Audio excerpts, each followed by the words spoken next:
So in this video on project and time management skills, we're going to be looking at some different techniques that you can use to manage your EPQ project effectively. We're going to be seeing how we can use the timeline function in Google Sheets to make our own Gantt charts. We're going to be talking about the role of the activity log and how we complete it on a weekly basis. This video is for the Edexcel EPQ.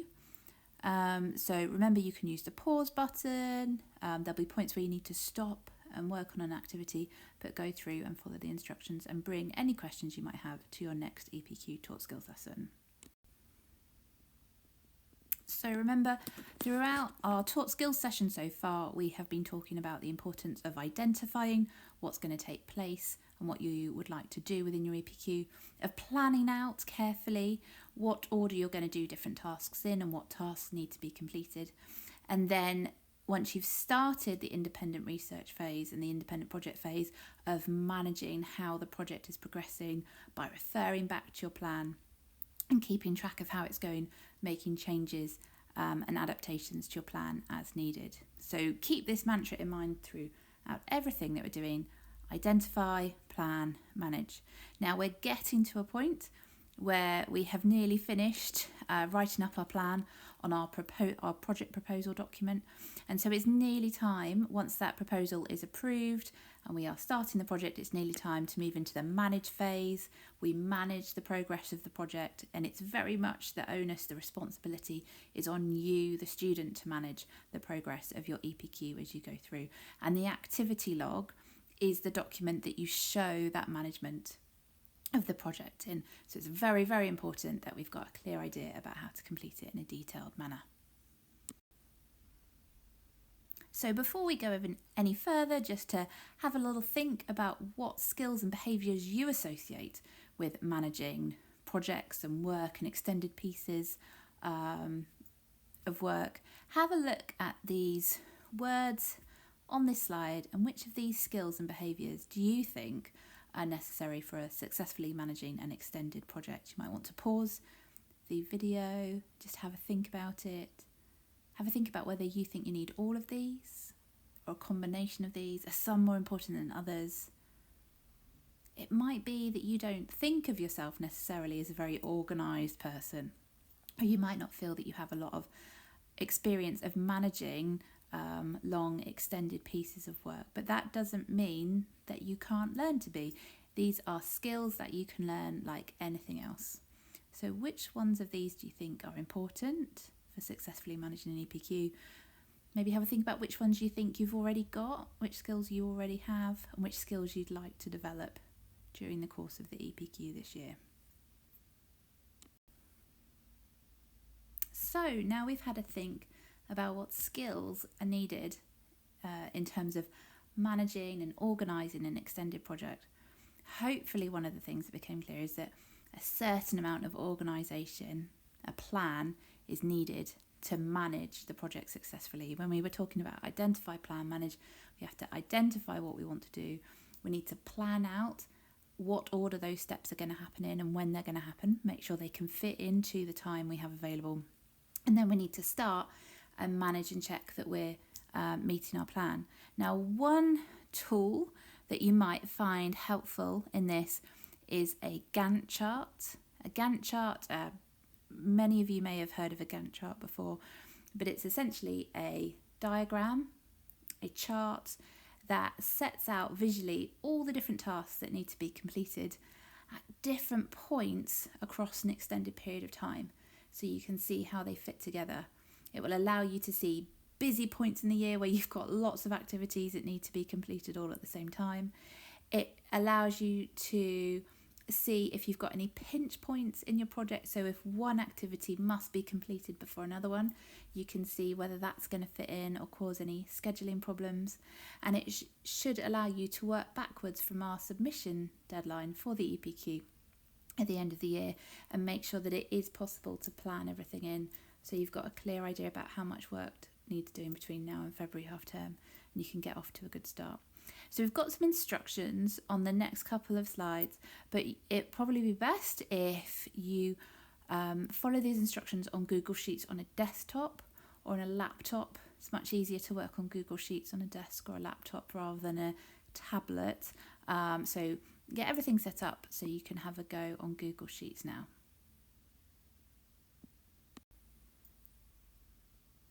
So hopefully you have Google Sheets up in front of you on your desktop. So we're just going to go through how you could make a sample timeline function, which you could use as a Gantt chart. It's up to you to use this tool as is appropriate for your project to manage your EPQ. This is just to show you how the timeline function works within Google Sheets. So essentially what you would do, your first step is to make a list of tasks that need to be completed, whether that's in your EPQ or in another extended project. And then you would start by writing dates next to each task. So it could be that you add a date that it finishes. It works even more clearly if you put a start and a finish date. So you could start by writing a list of tasks that you know that you need to complete. And then in the column next to them, make a column of start dates for each task, and then another column next to that of finish dates. And then add in the dates that you are considering at this point in time to start and finish each of these tasks.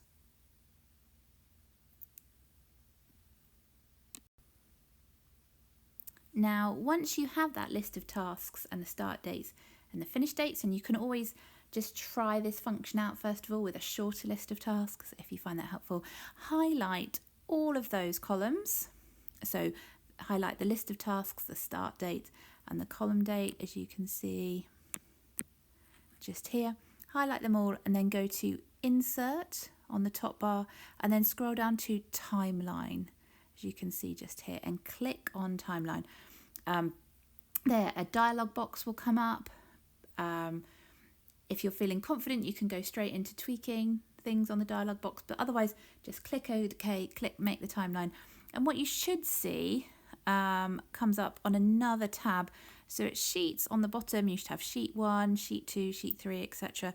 But it will then say Timeline 1 on one of the tabs at the bottom. Click on that and you should see something that starts to look a little bit like this. So what we have is time, dates along the top. So you can see here we're going from November 2024 in this example through to July 2025. We've got our different activities. Yep. And you can see how they're spread out across the year. You can see that they've got the dates written underneath. You can see here that I've made some of these boxes different colours. This is what it looks like if you haven't made the boxes different colours. If you right click on the boxes, you can colour code them. You might decide that it would be helpful for you to colour code different tasks in different colours. You might want research tasks to be one colour, writing dissertation tasks to be another colour. If you were doing performances and practice rehearsals, that might be in a different colour. So have a look at the colour coding, what works best for you. Have a look if different points are overlapping. You can see here that January to February, this bit around here looks quite quiet, but this bit up here is quite busy, and this hand-in bit here is quite busy as well. You might find that you want to put in other academic commitments. So, for example, you might want to put in the winter assessments just after February half term. You might want to put in your May half term summer assessments. You might have rowing competitions or other events that need to go in that will block out time. So get all those events, all those different tasks into your plan for the year so that you've got a clear visual layout of whether it is possible to fit everything in. Now, if it doesn't fit in, you know immediately that some things need tweaking. You need to shuffle certain tasks earlier in the year. You need to move things around so it can all fit in, but that is you managing the project. So have a play on the timeline function. You highlight your task list with start and finish dates. You go to Insert and go to Timeline, and then have a play with the nuances of the timeline function to get a chart that you find helpful and will help for you. So a couple of very fixed dates within the EPQ schedule this year that you will find helpful to put in your timeline or in your Gantt chart or in your plan. All EPQs need to be submitted by the latest 2 p.m. on Thursday, the 3rd of July 2024. And presentation evening is taking place on Wednesday, the 18th of June 2024. So those 2 dates cannot be moved. In terms of other dates, whether it's your milestone 1 or 2 that's agreed on with your supervisor, whether it's when you're planning to finish certain things, that's all flexible, that's all up to you to manage. But everybody needs to submit their EPQ by 2 p.m. on Thursday, the 3rd of July 2024. And everybody is giving their presentation at presentation evening on Wednesday, the 18th of June 2024. So at this point, if we were working in person in class, it would be a good opportunity for you to present the Gantt chart that you've been making to your peers. What points in the year will be the busiest for you? Which tasks could potentially hold up the project progressing? If you're doing an artifact or an investigation or a performance, are there particular tasks that must be finished so that the rest of the project can proceed? Which timings within your plan are you least sure of, and is there the most potential for them to overrun or underrun? So just again, another reminder that you must show that you are managing your project. The way that you're going to do this is with weekly updates in the activity log document that you complete via Project Q. You have to update the activity log weekly, or you will severely limit the AO1 mark that you will be awarded. So let's now have a talk about what sort of things, what details you need to be recording of your management of your EPQ within your activity log. So in terms of completing the activity log, you log into Project Q and you click on the activity log from the left-hand bar down the side. Write an entry for each week using the checklist provided on the side here. It would be great if you could now look at your weekly schedule and timetable and select a lesson slot or an available hour to consistently complete your activity log every week. Book it in, add it into your timetable, make sure it happens on a weekly basis. If we now have a little look at an activity log checklist, things that you must make sure that you have recorded and detailed in your record. Make sure that you have got clear and detailed records of the activities that you have undertaken in the last week and the work that you have done. That the type of work and the type of activities will vary across the year as the project progresses, but make sure it's a clear and detailed record of the work you have done that week. Remember to refer back to your original plan and monitor the progress that you've made against that. Are you on schedule? Are you behind schedule? Are you a bit ahead of schedule? Log down any discussions with your supervisor. It's also important to log significant developments in your project. These could be changes in direction if you've decided to take your research question in a slightly different direction, any problems you've encountered and steps that you've taken to overcome those problems, any unsolved questions or unresolved issues so far, and any adjustments to the original plan that have become necessary. Make sure that you have justified those adjustments fully. Now, within the next couple of taught skills sessions, we'll be talking more about how the activity log for a performance and artifact project differ from the activity logs for a dissertation and investigation. But this is a good place for us to start. So we've got our identify, plan and manage mantra that we keep referring back to. So let's have a look at how many of the things that we should have identified so far are complete and how many of the things that we should have planned so far are complete and whether we're ready to move on to managing. So what aspects of your EPQ have you already identified? This is from a previous taught skills lesson.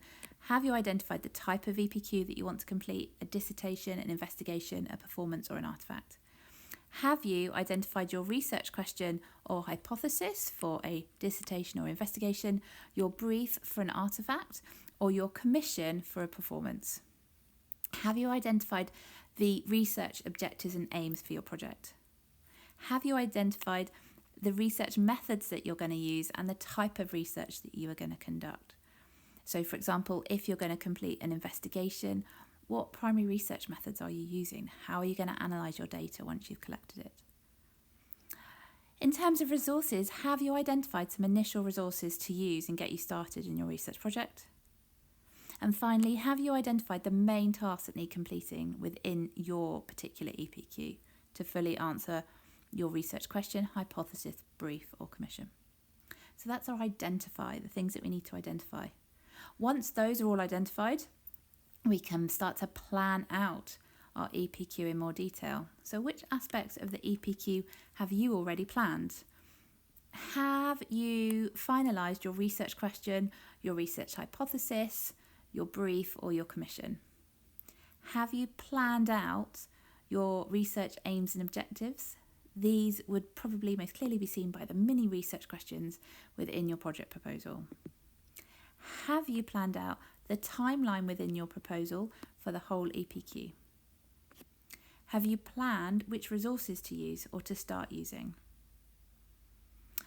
And finally, but we'll be talking more about this in a soon-to-be taught skills session, have you planned out which frameworks you're going to use if you're doing a dissertation, which primary research methods you're going to use, an analytical method you're going to use if you've done an investigation, and if you're doing a performance or an artifact, have you planned out what techniques, materials and tools you are going to use? So we'll have a taught skills lesson on frameworks, but these will be specialised sessions, but these aspects need planning out as well. So we start to get towards the end of this taught skills session. So your next steps. Make sure that you have completed your proposal via Project Q and let your supervisor know when it is ready. Once you have done that, you have now started your activity log. So from now on, you need to make sure you are completing an entry update every week. But please make sure you've finished your proposal first before that happens. Start/continue with your mini research review that should have been set in the previous taught skills lesson. This is you summarising your current point of view and research findings as your sort of starting point for your research project, so that you've got a really clear idea in mind about what your line of argument is going to be, or how your research fits in with your brief or commission, what type of data you're going to go and get for your investigation. If you have any questions, please email your supervisor or your centre coordinator, and good luck. The exciting bit is about to start.